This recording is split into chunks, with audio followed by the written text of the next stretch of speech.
பயிர்க்கடன் தள்ளுபடி என்ற பெயரில் மோசடி செய்கிறார்கள் என உதயநிதி ஸ்டாலின் தெரிவித்திருக்கிறார். விவரங்களை எமது செய்தியாளர் செலினா விவரிக்க கேட்கலாம். வணக்கம் செலினா, பயிர்க்கடன் தள்ளுபடி தொடர்பாக என்ற பெயரில் மோசடி செய்திருக்கிறார்கள் என உதயநிதி ஸ்டாலின் தெரிவித்திருக்கிறார். எதை குறிப்பிட்டு அவர் இந்த கருத்தை தெரிவிக்கிறார்?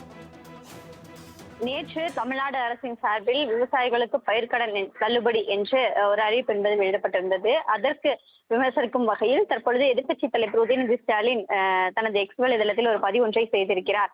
பயிர்க்கடன் தள்ளுபடி என்ற பெயரில் விவசாயிகளை ஏமாற்றி இருக்கிறது தாவேகா அரசு எனவும், தேர்தல் பிரச்சாரத்தின் போது 5 ஏக்கர் நிலம் வைத்திருக்கக்கூடிய விவசாயிகளுக்கு முழுமையான பயிர்க்கடன் தள்ளுபடி என்று வாக்குறுதி தந்தார்கள் எனவும், ஆனால் இப்போது 50,000 வரையிலான கடனுக்கு மட்டுமே முழு தள்ளுபடி என்று சொல்லி இருப்பதாகவும், இது விவசாயிகளுக்கு இழைக்கக்கூடிய அநீதி எனவும், மாபெரும் நம்பிக்கை மோசடி என்றும் தெரிவித்திருக்கிறார்.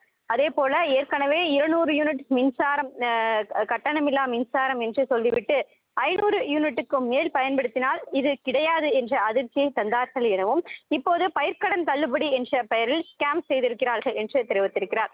இப்படி இன்னும் நிறைய ஏமாற்றங்களுக்கு மக்கள் மனநிலை தயாராக வைத்திருக்க வேண்டும் எனவும், இருக்குமா என்று சிஎம் சார் என்ற கேள்வியை எழுப்பியிருக்கிறார். குறிப்பாக ஏற்கனவே 200 யூனிட் மின்சாரம் கட்டணமில்லாத மின்சாரம் என்று சொல்லிவிட்டு 500 யூனிட்டுக்கு மேல் பயன்படுத்தினால் மட்டுமே அது கிடையாது என்று தெரிவித்திருந்தார். அதிர்ச்சியை தந்ததாகவும், இப்போது பயிர்க்கடன் தள்ளுபடி என்ற பெயரில் ஸ்கேம் செய்திருக்கிறார் முதலமைச்சர் என்று எதிர்க்கட்சி தலைவர் விமர்சித்திருக்கிறார். குறிப்பாக 50,000 வரையிலான கடனுக்கு மட்டுமே தள்ளுபடி என்று சொல்லியிருக்கக்கூடிய நிலையில் இது விவசாயிகளுக்கு இழைக்கப்பட்டிருக்கக்கூடிய அநீதி எனவும், மாபெரும் நம்பிக்கை மோசடி என்றும் தெரிவித்திருக்கிறார். இன்னும் நிறைய ஏமாற்றங்களுக்கு மக்கள் மனசளவுல தயாராக இருக்கணுமா சிஎம் சார் என்ற கேள்வியையும் எழுப்பியிருக்கிறார். பயிர்க்கடன் தள்ளுபடி என்ற பெயரில் மோசடி செய்கிறார்கள் என உதயநிதி ஸ்டாலின் தெரிவித்திருக்கிறார். விவரங்களை எமது செய்தியாளர் செலினா விவரிக்க கேட்கலாம். வணக்கம் செலினா, பயிர்க்கடன் தள்ளுபடி தொடர்பாக என்ற பெயரில் மோசடி செய்திருக்கிறார்கள் என உதயநிதி ஸ்டாலின் தெரிவித்திருக்கிறார். எதை குறிப்பிட்டு அவர் இந்த கருத்தை தெரிவிக்கிறார்? நேற்று தமிழ்நாடு அரசின் சார்பில் விவசாயிகளுக்கு பயிர்க்கடன் தள்ளுபடி என்று ஒரு அறிவிப்பு என்பது வெளியிடப்பட்டிருந்தது. அதற்கு விமர்சிக்கும் வகையில் தற்பொழுது எதிர்க்கட்சித் தலைவர் உதயநிதி ஸ்டாலின் தனது எக்ஸ் வலைதளத்தில் ஒரு பதிவு ஒன்றை செய்திருக்கிறார்.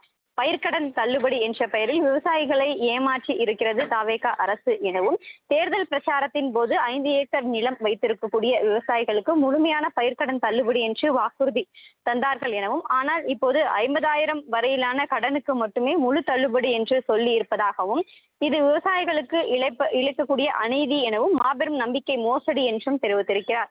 அதே போல ஏற்கனவே 200 யூனிட் மின்சாரம் கட்டணமில்லா மின்சாரம் என்று சொல்லிவிட்டு 500 யூனிட்டுக்கும் மேல் பயன்படுத்தினால் இது கிடையாது என்ற அதிர்ச்சியை தந்தார்கள் எனவும், இப்போது பயிர்க்கடன் தள்ளுபடி என்ற பெயரில் ஸ்கேம் செய்திருக்கிறார்கள் என்று தெரிவித்திருக்கிறார்.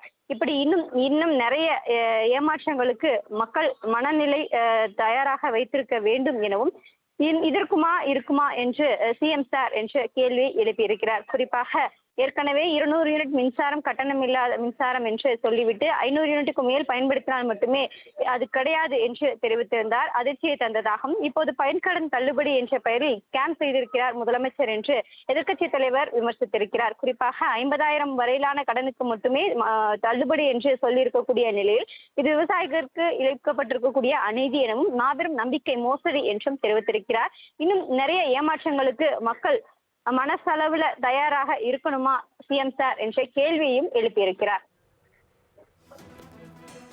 விவரங்களுக்கு நன்றி செலினா.